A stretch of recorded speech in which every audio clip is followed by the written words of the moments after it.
Hello, everybody. Here we are with one more episode of Ask Dr. Adriana, and I'm here with the beautiful Dr. Adriana Popescu. Hello, Adriana.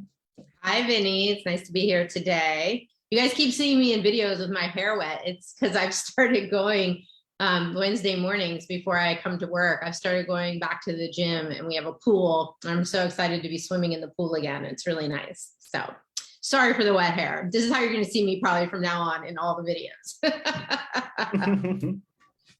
So we're talking today about hoarding, Adriana. So I would like to ask the question, like, what exactly is hoarding? Yeah. Well, I'm going to give you the definition of it from, where is this coming from here? Psychiatry.org or something. Compulsive hoarding is a persistent difficulty discarding or parting with possessions because of a perceived need to save them. So what does that mean? It means holding on to things, holding on to people. I think it's broader than just possessions. I think it's holding on to energies, it's holding on to people, it's holding on to relationships. It is definitely holding on to stuff that is no longer serving us because you have some reason and justification for why you need to hold on to them. And I think the really important thing to look at, I mean, we'll talk about like what it looks like, what causes it, but I also want to look at what does it create? When you're hoarding stuff, what does that do energetically? It's like it stops the flow of energy. It doesn't allow new energies to come in. And that's actually a big deal of what hoarding is about, is people not wanting things to change. You're holding on to something because you're afraid of change or you don't want things to change. You see hoarding a lot if you've ever watched that show we have in America called Hoarders. A lot of times what you see when they look in these people's homes, and they're pretty extreme cases, okay? Obviously, hoarding happens on a spectrum. We all probably have stuff in our homes that we're holding on to that we could let go of and get rid of. We just don't have the time or energy to do it. I know that's how it is, at least for me. But when you look at these extreme cases, almost always there's some sort of underlying or co-occurring mental health thing going on. A lot of times it's grief. A lot of times it's somebody has lost someone and they're grieving and they don't want to let go. It's like the stuff somehow becomes symbolic of holding on to the status quo, what once was, and not being willing to allow things to change. If we look at, again, sort of, at this point, we consider hoarding an anxiety disorder. It falls under the category of things like obsessive compulsive disorder, anxiety. Sometimes it comes with depression and grief as well. But the symptoms look like this: an inability to throw away possessions, severe anxiety when attempting to discard items. So if you watch that show and then they bring in these expert decluttering people, the people get really upset when they're like, you should throw this away, or what about this thing? They're like, no, I need this. And they have a reason and justification for every single item. I remember, and I'll share more about my own history with my family, but I remember when trying to declutter my mom's home, she got so upset with me because I wanted to throw away bags of empty toilet paper holders, like the little cardboard things. And I'm like, this is ridiculous. This is garbage. She's like, no, this is an art project. I'm going to do something with this, which of course she never did. But she had a very good reason for all of the things that were in this extra room that I saw as junk and trash. She saw as valuable things. So another symptom is great difficulty categorizing or organizing possessions, indecision about what to keep or where to put things, distress, such as feeling overwhelmed or embarrassed by possessions, suspicion of other people touching their items, obsessive thoughts and actions, like fear of running out of an item or needing it in the future, checking the trash for accidentally discarded objects. So you saw hoarding, and that's why I think we picked the graphic that we did for this Facebook Live, because in the beginning of COVID, we saw people freaking out and hoarding the craziest things like toilet paper, right? And so people became obsessive about it. And it's just, it's a really fascinating topic, honestly. So let me share a little bit too about, I come from a family of what I would call hoarders. Not as extreme as what you see on TV, but obviously you get a sense from what I'm telling you that they were definitely holding on to stuff. My father held on to magazines, stacks and stacks of magazines. My mom, and books. He had like thousands of books that he had never actually read. And I don't think, maybe he had an intention to read them someday. I'm not sure.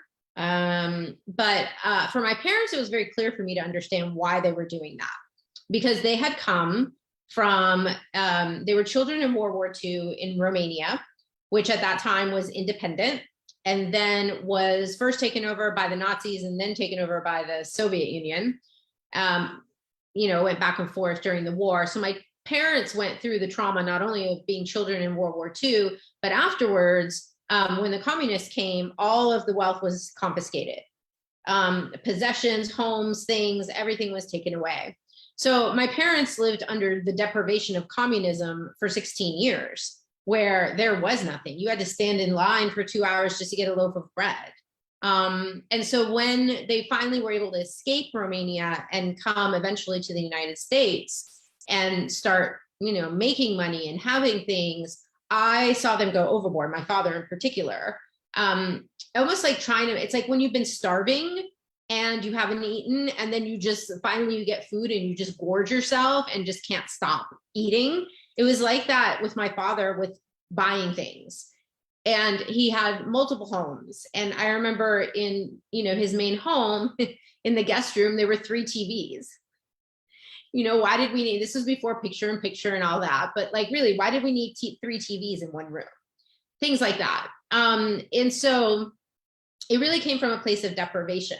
So I do think that when you're looking at what does create hoarding, sometimes it is a deprivation or a poverty or scarcity mentality. Like, I better hold on to this because I might not be able to have it in the future. Or I paid good money for this. Why would I throw it away? Even though you haven't used it in years and it's just sitting in a drawer somewhere. You have that people make meaning and significance out of things. Like, oh, this was the first, gift that my high school boyfriend gave me. And, like sentimentality. I was guilty of that one for a long time. I held on to like pieces of art I had done as a kid, or my mom did that for sure. She held on to all the like cards I ever gave her and, things like that. So sometimes it's sentimentality and the meaning and significance we give things, but also that can really work against you. I also have had in my home objects that either like previous people owned, like say an ex-boyfriend or something owned it, or, whatever, it was like something used or something. And objects carry energy. And I realized at some point that the objects carry the energy of the people who have owned them in the homes they've been in before. And so when I was holding on to stuff that like an ex-boyfriend and who lived with me and we're not together anymore and we're not necessarily on good terms, why would I still want his energy in my home, right? So I would notice, and anyone who follows Marie Kondo, and has learned about condoing their home knows that like what she says is you take every object and you look at it and you say, does this thing spark joy? Do I want to hold on to this? And also, have I used this in the last year? And if you haven't, the idea is that you would throw it away. But it is really difficult for hoarders to do that because everything has meaning and significance, and they get so overwhelmed with the anxiety of letting things go because of that, that it is just really difficult. And many of them go to those extremes where like you can't even walk through the house, and then it gets really gross with like rodents and all kinds of yucky things. But that's extreme cases, so that's hoarding objects. What about hoarding points of view, right? In Access Consciousness, we talk about points of view and how your point of view creates your reality. Well, if you're hoarding a whole bunch of like old points of view, like let's say limiting beliefs, I'm not enough, I don't deserve to be happy, I am, things never work out for me, whatever. If you're holding on to those kinds of points of view, what is that creating in your life? Is that creating expansion and happiness and joy, or is it creating contraction, solidification, limitation of possibilities? Yeah. So Vinny, you have a question here. If they can't deal with the anxiety of letting go of stuff, I wonder what they are aware of. So let me ask you, what do you mean? What are you aware of with that? What do you mean by that? Yeah, that was quite a question that came from me. And I was like, what if they are aware like of different futures? Mm-hmm. Can you hear me? Yes, I can. So they're aware of different futures. Well, I would ask, is it relevant? I mean, we're all aware of different possibilities for the future. And I guess you could ask more questions. In Access, we always talk about how questions empower. So I would ask questions like, what future am I aware of? You know, if you're talking about holding on to, let's say, an object, am I going to need this thing in the future? Right? You know, a year from now, 5 years from now, will I be glad that I held on to this? Or will I be glad that I threw it away or gave it away? That's one possibility. I don't know if that answers your question. Did you have another Yes, awareness it does. around that? Yeah. Yeah, like those two questions that you just asked, like, am I be glad to have this in 5 years, in 10 years, in 2 years? Like that brings me like a lot of clarity.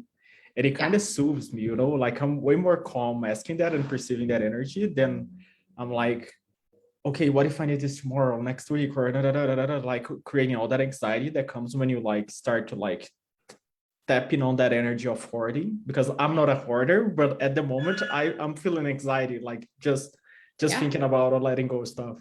Yeah, that's the energy. Well, you're aware of the energy of hoarding. It's like, I need this, right? You're coming to a conclusion. I need this because blah, blah, blah, right? Like some reason. I need this, like, and the toolbox, right? I inherited a toolbox from my mom, and it has all kinds of tools in it that I don't even know what they are. And I sometimes have to, you know, look at this. I think, oh, maybe I'm going to need this screw someday. Maybe I'm going to need this tool someday for whatever. Like, really? You know, like those hexagonal things that you like buy something, I don't know, at IKEA or something, you have to put it together and it comes with like this, like it's a hexagonal screw thing, right? I can't tell you how many of those I have. They're just sitting in the toolbox. Why do I need 5? One would suffice, wouldn't it? Right? But the mentality is this has value. This has value and I can't let it go. And we did live in times, I will say this, we live in a time that's very wasteful. If you look at like the plastic, the wrappers, even like plastic bottles, people drinking water out of plastic bottles. It is a very wasteful era we're living in, where we have created more garbage than ever in history. And I do believe that many of us have the awareness either coming through our families, our ancestors, or maybe even in other lifetimes when we've been here, when objects were considered more valuable and precious. You only had like, 4 outfits, if that. You maybe had like 2 or 3 outfits and then your special occasion outfit. You didn't have a wardrobe full of clothing and buy new clothes every season. Clothes were handmade. They took a lot of time to make. And, so there were times when we didn't have as many things and they were considered quite valuable. So we may need to let go of beliefs that are no longer serving us in that kind of way. So, I just think that this is such an interesting topic. And I'm going to come back to, I want to share a little bit more with you. What happens. Hoarding not only impacts the person who's holding on to things, but it also has a significant impact on the loved ones, the family, and all of that. It was really, when I would go to my parents' homes and there was just stuff everywhere and there was so much stuff, I felt energetically very almost claustrophobic. And I do think that sometimes you actually see agoraphobia. Agoraphobia is the fear of leaving one's home. It is also falling under the anxiety disorder category. It's associated especially with panic disorder. And it's interesting because I think, again, there's like some overlap here between hoarding and agoraphobia, because a lot of hoarders also don't ever really leave their homes very much. They don't let people into their homes either. And so there's this sense of secrecy, this sense of someone being isolated and cut off. If you can imagine, again, in one of those more extreme cases, it's like there's so much stuff in the home that there's no room for the person to even breathe, to move, to be.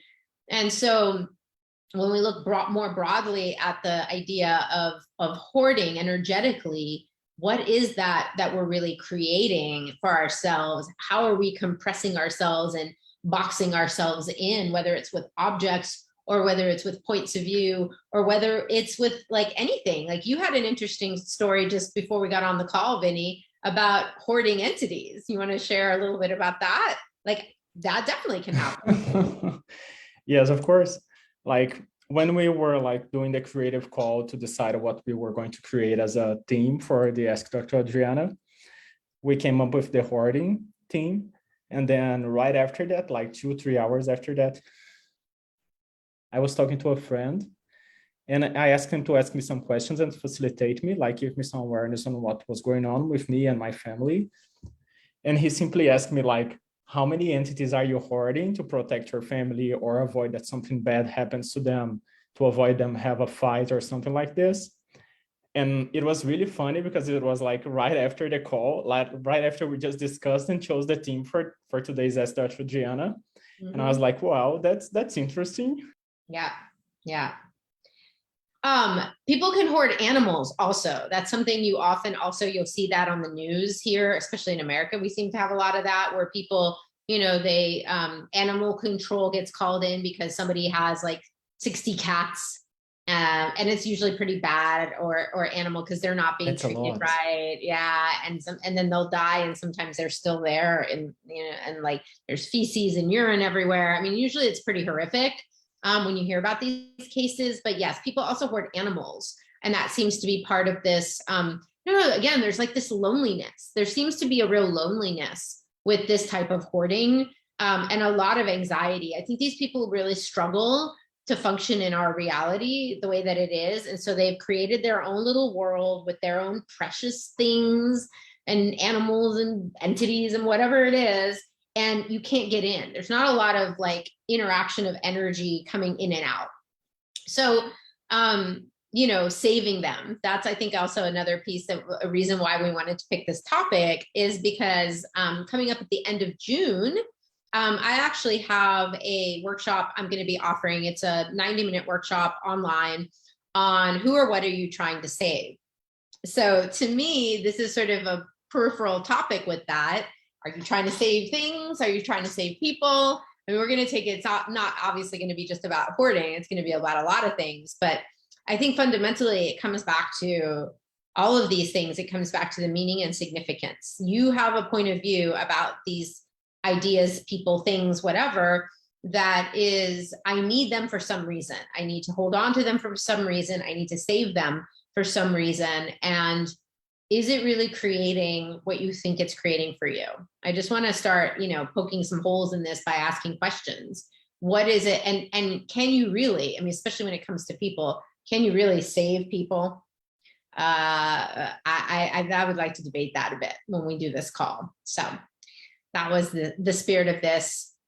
And how much energy are you using to hoard, to keep energies out, to keep you in, to keep other energies out, to keep things from changing, right? Fundamentally, it's about keeping things from changing. Então, so Portuguese came out of the blue. Like I started considering like how many energy are we actually using and spending to hoard and save all that?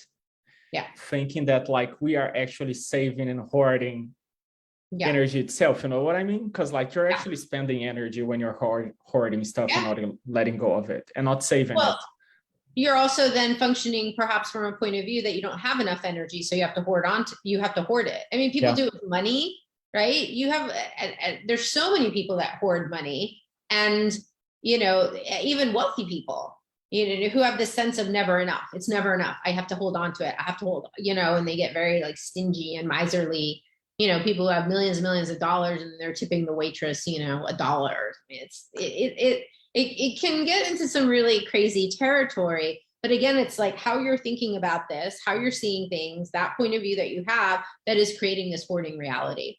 So my invitation to people is that if you've got this going on in your life in some form or another, ask questions. Start just by asking questions like, what am I doing here? What is this? And what is this creating? When you come to a home that's cluttered and has like old stuff, like even your decorations or your furniture, is it still sparking joy for you?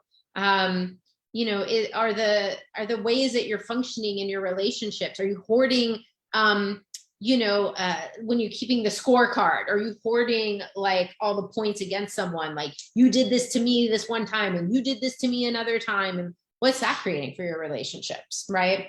It's such a broad topic that's applicable to so many different areas, but ask questions and be willing to open up to a different possibility. Like, is this actually serving me?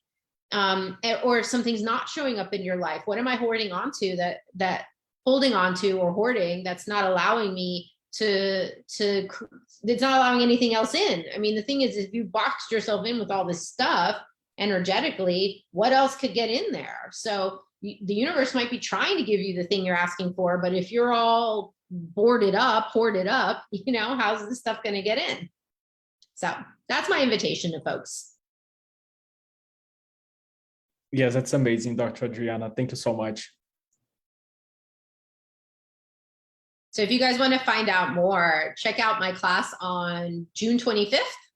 It will be 10:30 a.m. Pacific time. We will put a link in the comments when we have it.